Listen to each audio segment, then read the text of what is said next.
open in here. Bull can see a long ways. Pushed up the hill as far as we could.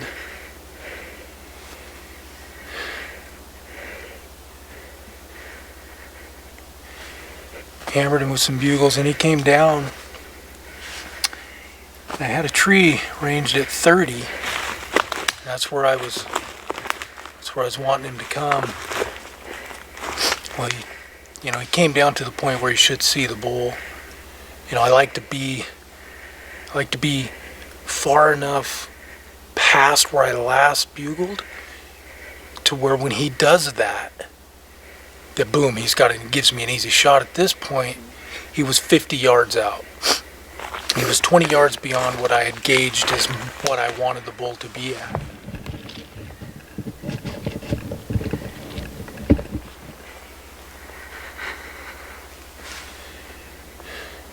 He stood up there and he walked back and forth, back and forth. I drew back once, and he didn't stop at the angle I wanted him to. So I let down, waited some more. Then he gave me a quarter and away shot. Boom, at 50. My arrow hit something, which I didn't see. Smacked him right in the hammy. But it rocked him. It rocked him pretty hard. I don't know why or how, and how lucky a guy has to be to make a ridiculously stupid shot like that work, but he stumbled around there. He gave me a broadside at 40 and I smoked him, and then he went down pretty quick. But I don't know, man, this is some of the more open country that we hunt, and it's still got obstacles in it. And with the light, the fading light, it's towards evening time. It's about 5:30 right now.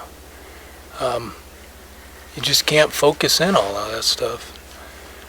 Luckily it worked out.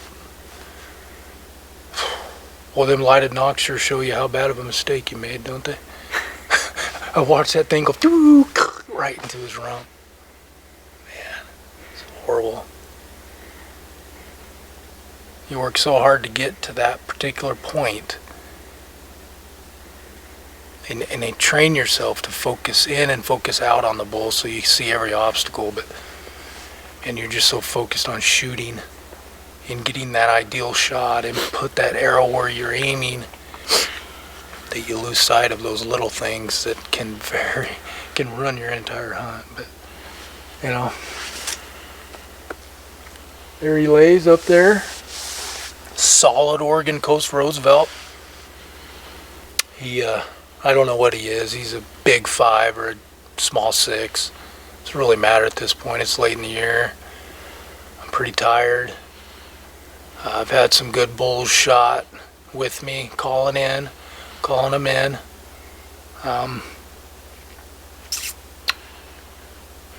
We got Paco to go. Paco and Corey. Hey, great job filming, man. This hill's pretty steep. I killed you, didn't it? I was like, come on, Paco. Come on, Paco. Come on, Paco. I needed another 20 or 30 yards right here, but I knew I was going to get too far away from you. And I thought, okay, this is where it's going to end up happening right here. Because the bull was right there. He was standing there. He was just back far enough on the hill to where he couldn't see down at us. So if we could have got up as far as we could in a short amount of time and then hammered him with that final last bugle that gets him to walk to you. But 20 yards a long way uphill. For Paco. It's a long ways. I located this bull yesterday evening, and I had him pretty close to me, but it got dark on me, so I just pulled out. And then we came up here today. I got a flat yesterday. So this morning we spent getting the flat fixed. You don't want to come way out in these woods without a spare tire. So I got my flat fixed. Thanks, Corey, for letting me use your rig. Got the flat fixed, came back up here. It was about, 1:30 when we got up here. And then I just started picking this place apart where I thought he might be. I had a good idea where I think he was, where I thought he was gonna be, which was about halfway through my picking it apart. I went there and nothing happened. So then we continued on, picking the whole, looking at the topography of it and GPS and looking at benches and flats and draws and hilltops and knobs and ridges and all that good stuff, and trying to figure out exactly where an elk would be. And Wapner at 5.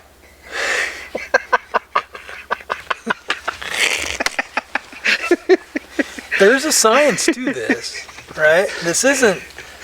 Or is it 4?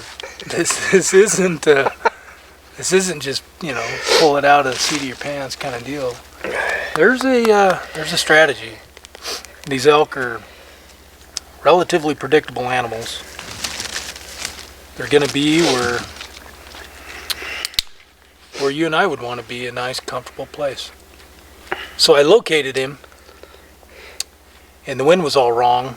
He was below us, and the process of getting the wind right, and I think they were on their feet about the time I located him, which makes it tough. I like to hunt my bulls and kill my bulls in the middle of the day, because then they're locked down. You can move, you can get situated, you can work in on them that way. This particular time, they were on the move, the elk were on the hoof, so he's following his cows and they're doing their elk thing, and then we get behind him, which the wind was right, and I just kept bumping him, not bumping him. He was up on top of the hill, and we finally caught up to him where he was comfortable, and turned around and came in to me. But it's never easy, man. It's never easy.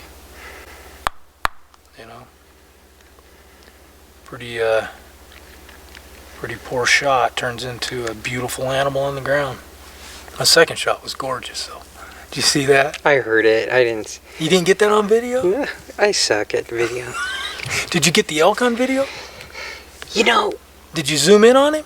I saw him and my glasses were fogging. I kind of got a glimpse at him, and I knew if I saw him, he could see me, so I just didn't want to move around. And I tried to wiggle around and see him. I didn't get him on camera.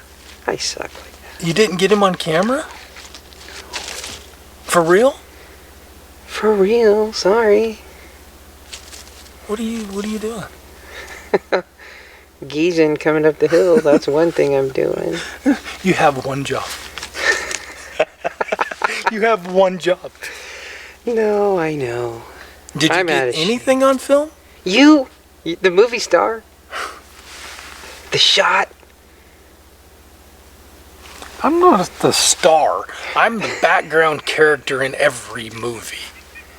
Every video, I'm the background character. The superstar sitting right there. Running low.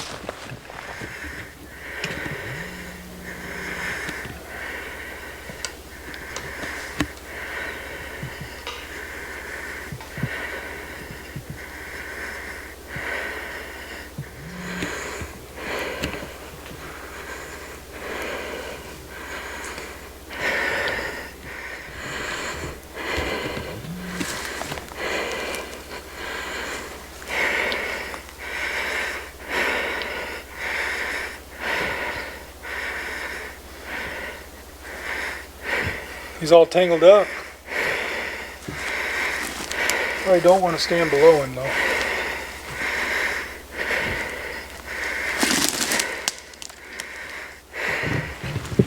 There's a 6 on this side, small.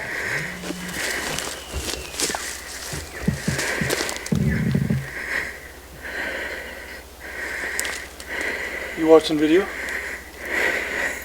You are? No. Oh, who's bugling?